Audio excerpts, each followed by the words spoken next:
ಒಂದು ಮಟ್ಟಿಗೆ ತಕ್ಕ ಮಟ್ಟಿಗೆ ಐ ಬಿಲೀವ್ ಇನ್ ಡೆಸ್ಟಿನಿ. ಯಾಕಂದರೆ ನಾವು ಯಾವ ಫ್ಯಾಮ್ಲಿಲಿ ಹುಟ್ತೀವಿ, ನಮ್ಮ ತಂದೆ ತಾಯಿ ಯಾರು, ನಮ್ಮ ರಿಲೇಟಿವ್ಸ್ ಯಾರು ಅನ್ನೋ ಒಂದು ಚಾಯ್ಸ್ ನಮಗಿಲ್ಲದೆ ಇರೋ ಕಾರಣ ಐ ಥಿಂಕ್ ತಕ್ಕ ಮಟ್ಟಿಗೆ ನಾನು ಡೆಸ್ಟಿನಿ ಆಫ್ಕೋರ್ಸ್ ಬಿಲೀವ್ ಮಾಡ್ತೀನಿ. ಬಟ್ ಆದರೆ ಮನುಷ್ಯನಿಗೆ ಬುದ್ಧಿ ಬಂದ ಮೇಲಿಂದ ನನ್ನ ಜೀವನದಲ್ಲಿ ಏನಾಗಬೇಕು, ಏನು ಸಾಧನೆ ಮಾಡಬೇಕು, ನನ್ನ ನೇಚರ್ ನಾನು ಹೇಗಿರಬೇಕು ಅಂತ ನಾವು ಡಿಸೈಡ್ ಮಾಡೋದು ಅದು ನಮ್ಮ ಕೈಲೇ ಇದೆ. So it's a mixture of both. ಕೆಲವು ವಿಷಯಗಳಲ್ಲಿ of course destiny is there is something destined for us, but in ಕೆಲವು ವಿಷಯದಲ್ಲಿ I think 75% of the things ಅದು ಡೆಫಿನೆಟ್ಲಿ ನಮ್ಮ ಕೈಲೇ ಇದೆ. ನಾವು ನಮ್ಮ ಜೀವನನ ಹೇಗೆ ರೂಪಿಸ್ತೀವಿ. ಯಾಕಂದರೆ ನಾವೇ ನೋಡಿದ್ದೀವಿ ನಮ್ಮ ಕಣ್ಣಾರೆ, ಏನೂ ಇಲ್ಲದೆ ಇರೋರು ಏನೂ ಆಗ್ಬೋದು, ತುಂಬ ಇರೋರು ಏನೂ ಇಲ್ಲದೆ ಇರೋ ಥರನೂ ಆಗ್ಬೋದು. ಸೊ ಅದೆಲ್ಲ I think it's in our hands.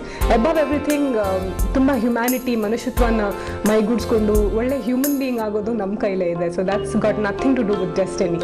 It's a mixture of both.